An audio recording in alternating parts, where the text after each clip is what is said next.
Iglesia, muy buen día, deseando primeramente que la paz y la gracia de nuestro Dios Padre y de nuestro Señor Jesucristo sea con cada uno de ustedes. Si bien, hermanos, después de 2 sesiones no menos importantes, pero sí más teóricas, en donde pudimos aprender de los principios que necesitamos para poder aprovechar estas tácticas al máximo, el día de hoy vamos a ir directamente a la parte estelar de este estudio, a la parte más práctica, emocionante y probablemente la que muchos de ustedes estaban esperando. El día de hoy vamos a comenzar a abordar la táctica estrella de este estudio, y para poder abordarla me gustaría llevarlos en su imaginación a 4 escenarios distintos que estoy seguro que los va a meter en algunos aprietos. Entonces me gustaría que empezáramos por analizar y redactar estas escenas.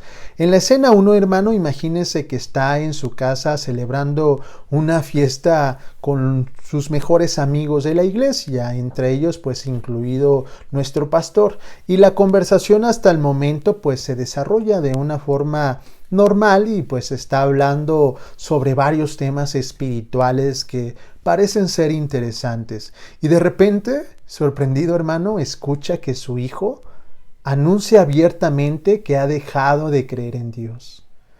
No es algo racional, dice él. La existencia de Dios no se puede demostrar. Y usted, hermano, pues no tenía ni la mínima idea sobre esta decisión de parte de su hijo. Y por lo tanto, en el lugar se produce un silencio total. ¿Qué va a decir, hermano? ¿Cómo enfrentaría esta situación? Y ahora en la escena 2, imagínese que está con su grupo de estudio bíblico semanal, ¿no? Imagínese que están conectados.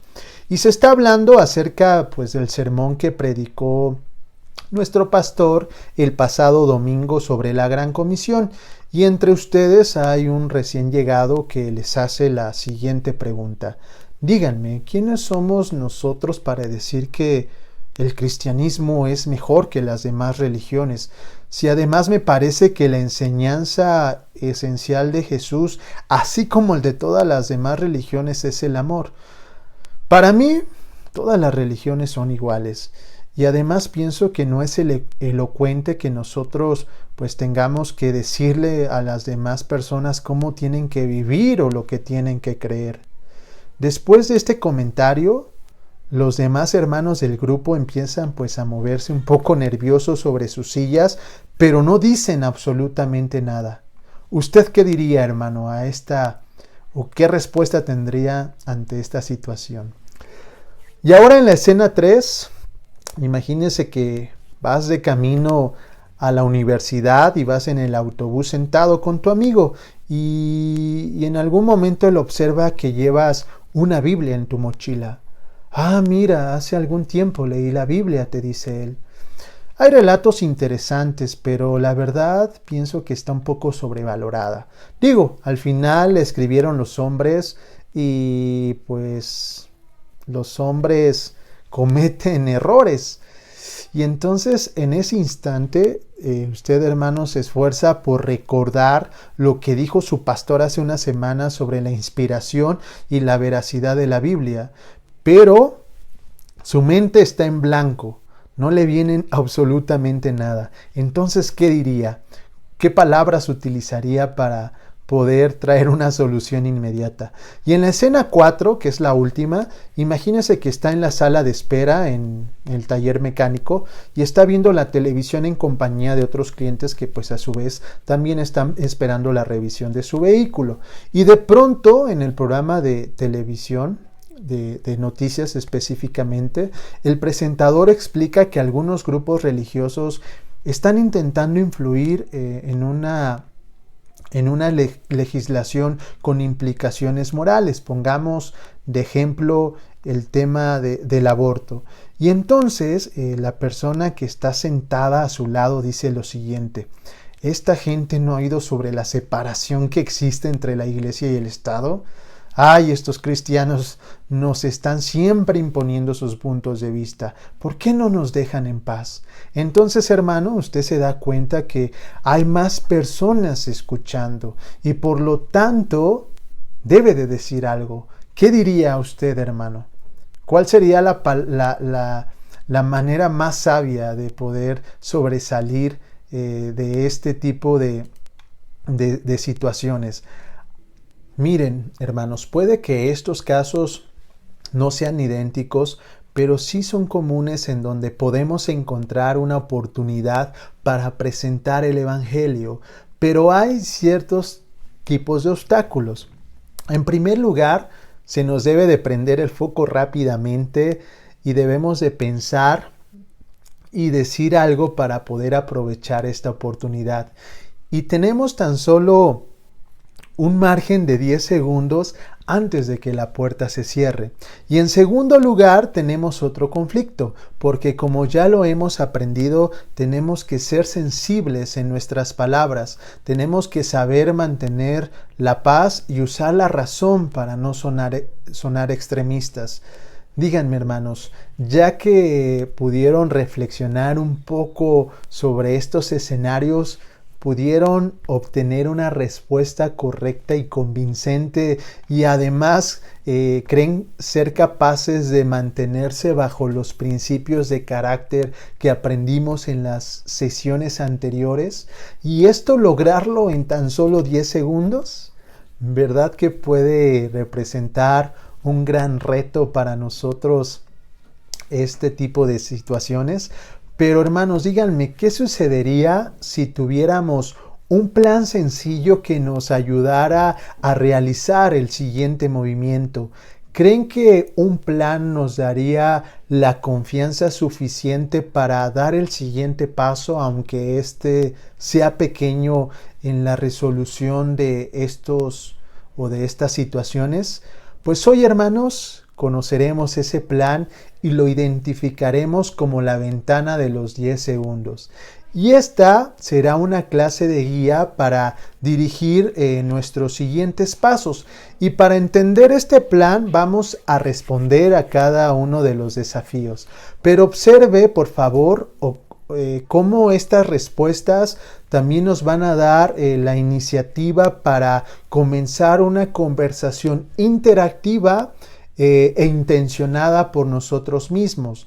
Para dar respuesta a cada una de estas situaciones vamos a considerar las siguientes preguntas, pero ponga mucha atención y analice cada una de ellas, porque cada una tiene un interés por el cual se formularon. Más adelante vamos a comprender por qué responder de forma de pregunta será parte de nuestro plan y será una excelente e ingeniosa táctica. Pero ahora miren las respuestas que vamos a dar a cada una de estas situaciones.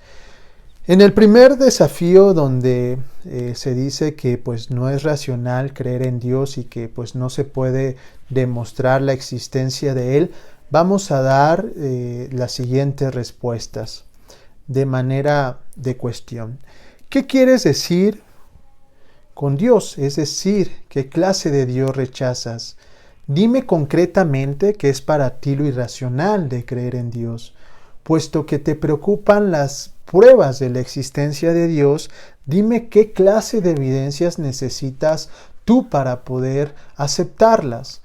Ahora nuestro segundo desafío, en donde esta persona que cree que el cristianismo pues es básicamente igual a todas las demás religiones, en donde él piensa que pues la principal similitud es el amor y que por lo tanto pues no deberíamos decirles a los demás cómo tienen que vivir o lo que tienen que creer. Entonces daríamos la siguiente respuesta.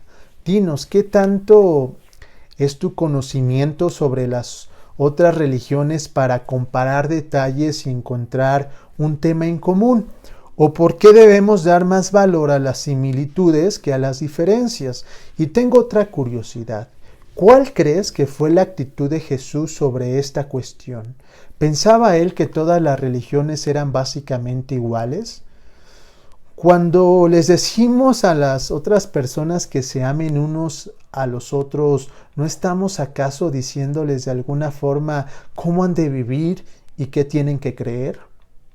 Ahora el tercer desafío, donde nuestro amigo nos dice que no podemos tomarnos pues demasiado en serio la Biblia, porque pues esta fue escrita por hombres y que pues los hombres cometen errores. Entonces la respuesta que daremos con el mismo método es la siguiente.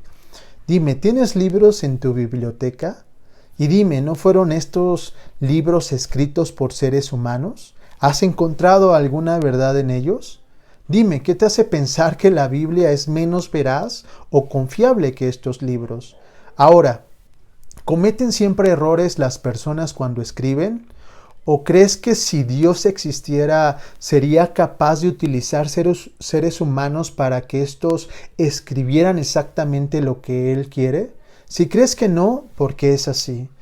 Y para el último desafío, donde esta persona cree que es erróneo imponer nuestros puntos de vista a otras personas y también afirma que pues los cristianos que se involucran en la política violan la separación entre la iglesia y el Estado, nosotros vamos a utilizar las siguientes preguntas para dar respuesta. ¿Votas en las elecciones? Y cuando votas por alguien, ¿esperas que tu candidato apruebe leyes que reflejen tu punto de vista? Dime, ¿no sería esto esencialmente imponer tus perspectivas hacia los demás? Entonces, ¿qué diferencia hay entre esto y lo que censura sobre estos cristianos? ¿O también estás diciendo que solo debería permitirse votar o participar en la política a las personas que no son religiosas? ¿O en qué lugar de la Constitución se excluye a las personas religiosas del proceso político? ¿Puedes darme algún ejemplo de leyes que tengan un elemento moral inherente? Hermano, ahora quiero que observe puntos importantes sobre estas respuestas. En primer lugar, todas ellas son preguntas. Así que nuestro punto inicial para controlar este tipo de situaciones no será predicar inmediatamente nuestro punto de vista. Al contrario, con este método de cuestión que vamos a utilizar, lo que haremos es invitar a nuestro interlocutor a hablarnos un poco más sobre lo que cree y sobre sus puntos de vista. Y vean que este método nos quitará una gran y enorme presión, porque al instante en que utilicemos este método de responder con preguntas, la presión sobre las razones vuelve hacia nuestro interlocutor y también nos va a ayudar a llegar a suposiciones equivocadas sobre los pensamientos de esta persona. En segundo lugar, todas estas preguntas son una invitación a un diálogo reflexivo. Si se dan cuenta, cada una de ellas va a estimular a la persona para que se involucre con nosotros en una conversación consciente. Y aunque el tono que vamos a utilizar pues es relajado y cordial, verán que nuestras preguntas van a desafiar a esa persona a pensar un poco más sobre lo que acaba de decir, porque las propias preguntas van a sugerir que hay un problema en el pensamiento de esa persona. Todas estas preguntas que hemos sugerido para dar respuesta es porque serán parte de nuestro plan. Seguimos siendo conscientes que abordar conversaciones espirituales pues no es nada sencillo, y especialmente si esta persona desde un principio se muestra a la defensiva.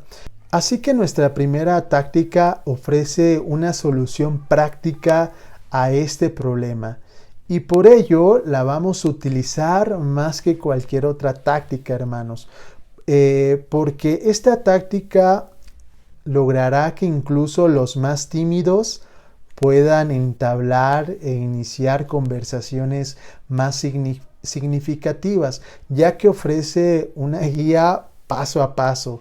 y prácticamente representa nuestro plan de acción. Incluso será nuestra táctica estrella, como ya se los había dicho, porque además es la más flexible y la que mejor se va a adaptar a cualquier situación por más compleja que sea. Y además que va a combinar perfectamente con otros movimientos que vamos a aprender más adelante. Es una táctica muy sencilla también para poder relajarnos y poder darle vuelta a cualquier tipo de situación. Y haremos que también la persona pues piense detenidamente y con mayor profundidad pues todas las afirmaciones que pueda decir. Será una forma fácil también para poder tomar el control de las conversaciones. Y el nombre de esta táctica es la táctica Colombo. Esta táctica le debe su nombre al teniente Colombo, quien es un brillante detective de una serie de televisión. Lo impresionante, hermanos, de este detective era su forma tan peculiar de detener a los delincuentes, porque lo hacía de una forma muy ingeniosa. Miren cómo lo hacía, les voy a explicar los detalles. El inspector Colombo solía llegar a la escena del crimen completamente informal, llegaba despeinado y con una gabardina llena de arrugas. Ese era su estilo en su vestimenta. Y esto pues hacía parecer al detective pues una persona algo torpe, incompetente y totalmente inofensiva para las demás personas. Pero este teniente tenía un plan tan sencillo que siempre lo llevaba a un asombroso éxito. Después de que el teniente husmeaba un poco en el escenario del crimen y entre que se rascaba la cabeza y decía algunas palabras entre dientes, el teniente llevaba a cabo una maniobra muy característica de él. Él decía: tengo un problema, hay algo de tal cosa que no acabo de entender. Él hacía una breve pausa y a continuación se volvía hacia el sospechoso y le decía: usted parece ser una persona muy inteligente, quizá pueda aclarármelo. ¿Le importa si le hago una pregunta? La primera pregunta que hacía el detective era muy inocente, porque si fuera hiriente esta pregunta o brusca, pues podría asustar a su interlocutor. Y después de hacer esta pregunta, podía parecer que Colombo estaba satisfecho, así que decidía darse la media vuelta e irse. Pero a medio camino se detenía y parecía que se le había acabado de ocurrir algo. Por lo tanto, volvía a la escena, levantaba su dedo índice y decía: solo necesito una cosa más. Lo siento, decía Colombo, sé que todo esto pues lo estoy haciendo muy pesado con tantas preguntas, pero no puedo evitarlo, es un hábito. Y un hábito, mis hermanos, que nos es conveniente desarrollar, porque la clave de la táctica Colombo es utilizar preguntas. Pero atención, no cualquier tipo de preguntas, porque si no se eligen o si no se seleccionan cuidadosamente, estas no van a ser productivas para nuestra conversación y tampoco nos van a permitir llegar a nuestro objetivo. Hay formas divertidas de hacer esto y con un poco de práctica puede volverse incluso algo natural para nosotros. El consejo es que al menos debemos de formular 6 preguntas en cada conversación, porque es un hábito que nos ofrecerá grandes ventajas. Y díganme, ¿no es verdad que las preguntas sinceras son amigables e incluso halagadoras? Nos van a permitir también, hermanos, las preguntas tener una interacción sobre algo que le importa a la otra persona, porque cuando estamos haciendo una pregunta, también estamos demostrando un interés en la persona. Y es que miren lo siguiente, a la mayoría de las personas no se les suele pedir su opinión respecto a muchos temas, y hacerlo, hermanos, va a significar o vamos a demostrar algo de afecto hacia esta persona, y de alguna forma podremos hacerla sentir interesante. Ahora miren la siguiente diapositiva. A veces las pequeñas cosas son las que más impactan. Utilizar preguntas sencillas será una forma fácil y natural de introducir el Evangelio en una conversación sin parecer rudo o agresivo. Las preguntas son interesantes e interactivas, aportan información, pero son amigables.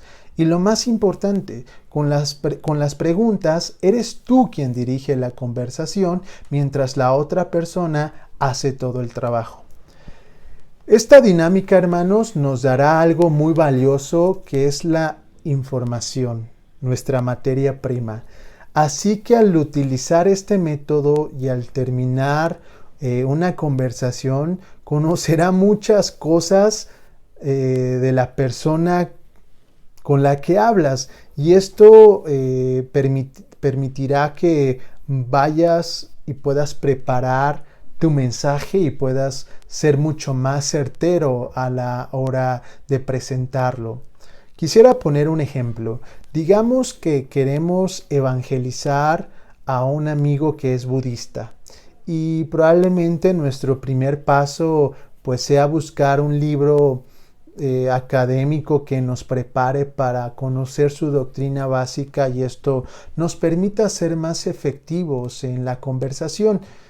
Pero observe, después de conocer esta táctica, este ya no será el paso indicado, porque valdría más la pena podernos sentarnos con él a tomar un café y que él mismo fuera el que nos contara sobre las cosas básicas de su fe. Esto será mucho más fácil, porque de este modo conoceremos efectivamente sus convicciones y vamos a eliminar cualquier suposición que tengamos. Además de que lo más agradable sería que vamos a desarrollar una relación personal con esta persona. Las preguntas nos permiten dar el siguiente paso sin parecer agresivos, porque cuando hacemos una pregunta, no estamos declarando en ningún momento nuestro punto de vista, y por lo tanto podemos relajarnos y disfrutar la conversación mientras que esperamos que se abra una pequeña brecha que nos permita darle entrada al Evangelio, pero hacerlo de una forma más efectiva. Las preguntas bien pensadas y formuladas nos van a permitir dirigir la conversación. Y mira ahora lo más asombroso. Jesús, nuestro Señor, utilizó con frecuencia este método. Y miren, Jesús lo hacía cuando enfrentaba a un grupo difícil o que estaba en su contra. Él formulaba muchas preguntas que le permitían cuestionar a sus oyentes o silenciar a sus atacantes. Y él con este método podía exponer la inconsistencia de las afirmaciones que hacían con la intención de atacar sus enseñanzas. Y veamos el ejemplo en Lucas 20 del 1 al 8. Sucedió un día que, enseñando Jesús al pueblo en el templo y anunciando el Evangelio, llegaron los principales sacerdotes y los escribas con los ancianos, y le hablaron diciendo: Dinos, ¿con qué autoridad haces estas cosas? ¿O quién es el que te ha dado esta autoridad? Respondiendo Jesús les dijo: Os haré yo también una pregunta, respondedme. ¿El bautismo de Juan era del cielo o de los hombres? Entonces ellos discutían entre sí diciendo: Si decimos del cielo, dirá: ¿por qué pues no lo creísteis? Y si decimos de los hombres, todo el pueblo nos apedreará, porque están persuadidos de que Juan era profeta. Y respondieron que no sabían de dónde fuese. Entonces Jesús les dijo: yo tampoco os diré con qué autoridad hago estas cosas. Ahora veamos otro ejemplo en el mismo capítulo. Procuraban los principales sacerdotes y los escribas echarle mano en aquella hora, porque comprendieron que contra ellos había dicho esta parábola, pero temieron al pueblo, y acechándole enviaron espías que simulasen justos, a fin de sorprenderle en alguna palabra para entregarle al poder y autoridad del gobernador, y le preguntaron diciendo: Maestro, sabemos que dices y enseñas rectamente, y que no haces acepción de personas, sino que enseñas el camino de Dios con verdad. ¿Nos es lícito dar tributo a César o no? Mas él, comprendiendo la astucia de ellos, les dijo: ¿por qué me tentáis? Mostradme la moneda. ¿De quién tiene la imagen y la inscripción? Y respondiendo, dijeron: de César. Entonces les dijo: pues dad a César lo que es de César, y a Dios lo que es de Dios. Y no pudieron sorprenderle en palabra alguna delante del pueblo, sino que, maravillados de su respuesta, callaron. ¿Observan, hermanos? Jesús entendía el poder de una buena pregunta, y siempre que él planteó una pregunta, ésta tenía un propósito. Del mismo modo, la táctica Colombo es eficaz cuando se usa de acuerdo a un plan. Por lo tanto, hay 3 formas básicas de utilizar esta táctica, y aprenderemos que cada una de ellas va a comenzar con una pregunta distinta. Y estas 3 formas o maneras de preguntar son las que conformarán nuestro plan de acción. Por ejemplo, en algunas veces solo vamos a requerir información. En otras vamos a formular preguntas para invertir la carga probatoria, es decir, vamos a lograr que sea la otra persona la que nos explique las razones de su punto de vista. Y por último, aprenderemos a utilizar preguntas que nos ayuden a dirigir una conversación hacia nuestro objetivo, el Evangelio. Por lo tanto, la táctica Colombo la vamos a analizar durante las siguientes sesiones en 3 vertientes. Táctica Colombo 1, obteniendo información.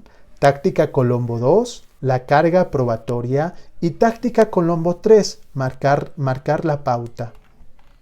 Y de esta manera aprenderemos a utilizar esta metodología y conoceremos el tipo de preguntas que deberemos de utilizar para cada forma.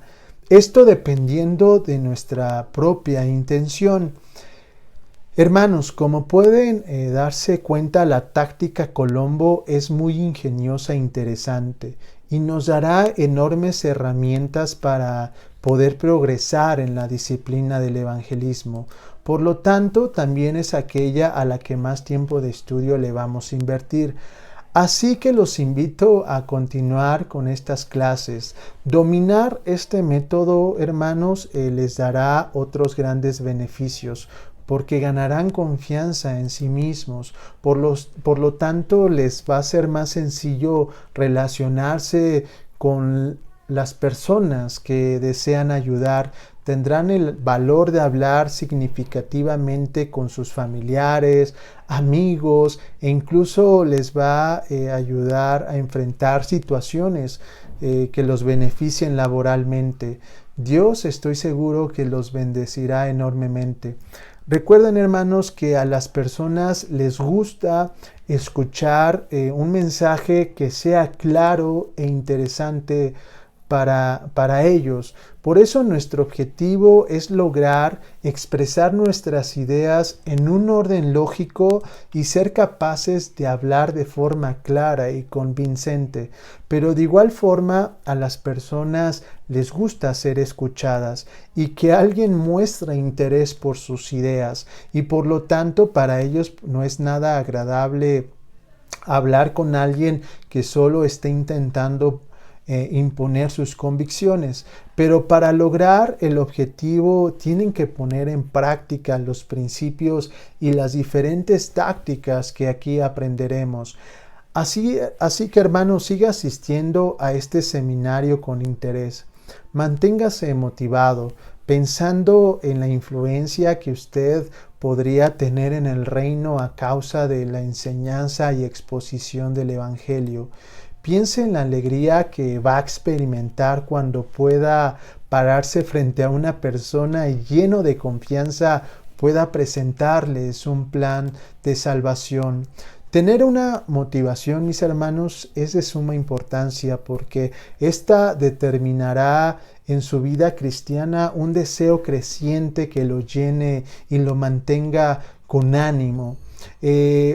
Evangelizar, hermanos, no es solamente un pasatiempo de nuestra fe, sino debe de convertirse en una meta que nos debe de apasionar. Y existen muchas motivaciones que podríamos tener para evangelizar, pero si tenemos la presencia del Espíritu Santo, debemos de sentir lo que Cristo sentía, una gran compasión por las personas. Miren lo que dice 2 de Pedro 3:9. El Señor no retarda su promesa, según algunos la tienen por tardanza, sino que es paciente para con nosotros, no queriendo que ninguno perezca, sino que todos procedan al arrepentimiento. Recuerden, hermanos, que es Dios quien amó al mundo que envió a su Hijo, y es por eso que el Hijo ama al mundo que nos envía a nosotros. El amor a las personas y la compasión por su condición espiritual debe de ser nuestra más grande motivación para evangelizar. A medida de que progresemos, iremos ganando más confianza en nosotros mismos y de tal manera nuestra personalidad también resultará más interesante para las demás personas. Así que le aconsejo, hermano, que a partir de hoy hable todo lo que pueda hablar sobre el Evangelio. Prepare, hermano, y diseñe un mensaje y practíquelo. Aprenda a dominarlo y después expóngalo a alguien que sabe que no lo va a rechazar. Practíquelo con su esposo, enséñale a sus hijos o a algún otro hermano de la iglesia y verá que cada vez lo hará mejor y a consecuencia experimentará una alegría espiritual y un progreso que sea notable. Observe, hermano, que el evangelismo es especialmente práctico. Por lo tanto, usted no va a aprender a evangelizar si no evangeliza. Usted podría inscribirse a todos los seminarios sobre el tema, pero si no practica, difícilmente va a ser capaz de dominar esta disciplina. Este seminario es una guía para que usted pueda avanzar, pero debe de ponerlo en práctica. En todas partes se hallan oportunidades para evangelizar, así que tome valor y prepárese para dar con confianza su opinión. Ya no se esconda más de esas oportunidades y así que hable y enseñe el Evangelio en cada oportunidad. Hermanos, yo hasta aquí concluyo la sesión 3. Les mando un cordial saludo a cada uno de ustedes, deseando que la paz y la gracia del Dios Padre y de nuestro Señor Jesucristo sea con cada uno de ustedes. Estén atentos a sus tareas. Cualquier duda, recomendación o comentario, escríbanos a nuestro correo electrónico. Hasta pronto, mis hermanos.